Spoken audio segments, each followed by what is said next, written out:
Welcome in. I'm Brian Edwards, MajorWager.com. Let's knock out another video preview in the SEC. It's July 31st. I'm in my hotel room here in Biloxi, Mississippi at the Palace. Let's talk Hail State, the Mississippi State Bulldogs. Joe Moorhead's first season, 8-5, both straight up and against the spread, but really wasted a season where they had a once-a-generation type of defense. Only allowed 13.2 points per game last year, yet only went 8-5. Now, some good news, bad news as we look at 2019. Bad news, Nick Fitzgerald's gone. Second all-time leading rusher, 3,607 career yards. Third all-time leading passer behind only Dak Prescott and Wayne Madkin. Some of you may remember Wayne Madkin, the Independence Bowl snow game on New Year's Eve. I was actually in Biloxi for that because I was going to the Miami, Florida Sugar Bowl. So that would have been like New Year's Day of 2001. It was the day before Oklahoma pimp slapped FSU 13-2 in the Orange Bowl. It was really a bagel, but a bad snap by the punter got a safety for the semis, and they got a little two-spot in that BCS championship game. But I digress. No more Wayne Madkin. Let's talk about one of the more interesting quarterback battles, if you will, in August between Keytaon Thompson and Tommy Stevens, the transfer from Penn State, PSU, where he was recruited and coached by Moorhead when he was an OC under James Franklin before Mullen bolted for Gainesville and Moorhead got his second head coaching gig. He was at Fordham from 2012 to 2015. Good recruiting class for Moorhead, his first recruiting class. Only 4 starters back on that defense, however. 7 on offense, but they only lost 13 lettermen overall. But let's talk Keytaon Thompson and Tommy Stevens. So Keytaon Thompson, you'll remember the 2017 Egg Bowl. Fitzgerald had that bad lower leg.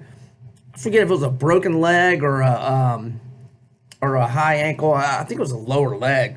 But anyway, it was a gnarly injury. So he came in. He played most of that game. You know, it was his real first significant playing time. And he played better in the second half. He kind of rallied them. And I think I took Mississippi State at halftime. They were down big as a huge favorite in that game. But when Fitzgerald's gone, Ole Miss was up big at halftime. I remember he rallied and got me a second half cover. Played much better in the second half. But then he started against Louisville in the Gator Bowl and outplayed Lamar Jackson and led the Bulldogs to a 31-27 victory. He had 27 carries that day for 147 yards and 3 touchdowns. So for his career, 2017, he ran for 446 yards, 5.9 yards per carry, 6 touchdowns. And then last year, he had a 6-to-1 TDI-INT ratio, but he started the Stephen F. Austin opener when Fitzgerald was serving a 1-game suspension, and he had 5 touchdown passes with no picks. But obviously, that's an FCS team, so you can doctor up those stats any way you want. I'm not trying to Butch Jones these stats. I'm being clear. You know, it was really, 5-0 TDI-INT against an FCS team, 1-to-1 the rest of the season. He ran 24 times for 226 yards, 9.4 yards per carry, 4 rushing touchdowns last season. So for his career, he has an 8-to-3 TDI-INT ratio, 10 rushing touchdowns, 846 passing yards, 672 rushing yards, 2 career starts. The win against Louisville, the win against Stephen F. Austin. All right, now Tommy Stevens. He's never started, but he always got a little playing time. In 2016, 21 carries, 198 yards, 9.4 yards per carry, 2 rushing touchdowns. 2017, 3 touchdown passes, no picks, 7.0 yards per carry, 4 rushing touchdowns. He also played some receiver that year, 12 catches, 60 yards, and 2 touchdowns. And then last year, 4.2 yards per carry, 118 rushing yards, 2 rushing touchdowns. So 8 rushing touchdowns for his career, a 4-to-1 TDI-INT ratio for Tommy Stevens. So he can obviously move. He's athletic. So this is going to be an interesting quarterback battle in August up there in Starkville. Okay, so top 3 receivers back. Let's remember they didn't exactly have a potent aerial attack last year by any means. But anyhow, top 3 receivers are back. Kylan Hill, like him, the running back, 6.3 yards per carry last year, 734 rushing yards, 4 touchdowns.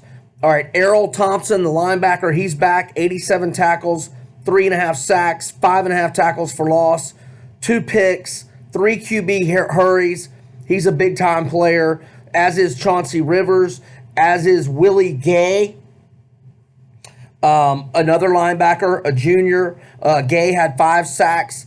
Last year, he had 2 interceptions, 5 QB hurries. Chauncey Rivers had 2.5 sacks, 4.5 TFLs, and 4 QB hurries.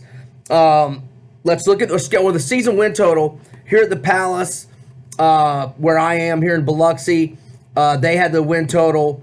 It's dated as of July 21st, so 10 days ago. It was 8 flat, minus 110. Either way, over at the Beau Rivage yesterday, I got their sheet. It's 8. The over's minus 120. The under is minus 110. When I first looked at Mississippi State's schedule, I marked 7 wins and 5 swing games. I made the swing games at Auburn, at Tennessee, LSU at home, at Texas A&M, and Alabama at home. I've gotten rid of some of those swing games. In fact, I only think they're going to win one of those swing games, and they might not win that one. But they do have 2 weeks to prepare for at Tennessee. Tennessee, on the other hand, who do they play the week before? The Vols, before welcoming MSU to Neyland, a.k.a. Swamp North. Ooh, the Vols have Georgia at home the week before, and Mississippi State has 2 weeks to prepare. I think they'll win that game at Tennessee, but I think they lose at Auburn. They get LSU at home a week after LSU hosts Florida. So, slight situational advantage, but I still think LSU gets that W. At Texas A&M, I think that's an L for the Bulldogs. In Alabama at home, saw a stat. They have scored 10 points or fewer in 8 of the last 11 games against the Crimson Tide. That is ridiculous. That is ridiculous. Unreal, actually. So, I think Mississippi State goes 8-4. That's a push for the win total. I have them not clearly and decisively below, but undoubtedly below Alabama, given. Beneath LSU, and then beneath Auburn and A&M as well.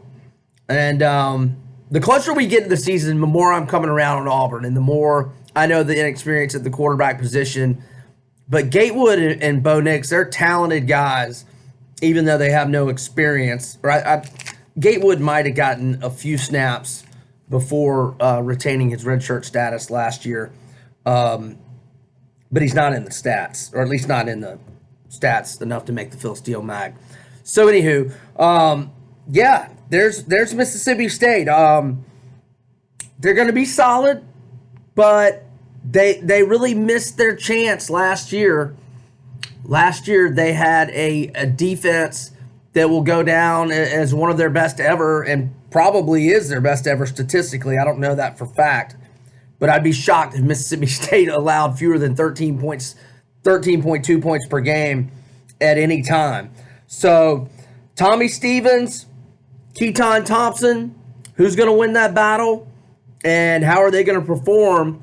That'll be key. I think Mississippi State will still have a very solid defense, not like last year by any means. I think they'll be able to run the football, and I think Thompson or Stevens, whoever's in there, is going to be able to run it effectively as well. Are they going to be able to throw the ball to keep defenses honest. That'll be the key. I don't know the answer. We shall see. So I'm on the sidelines, all, future type bets for Mississippi State. No, they're not worth a long shot to win the SEC, anything of that nature. All right, Brian Edwards, MajorWager.com from Biloxi. That is in the SIP.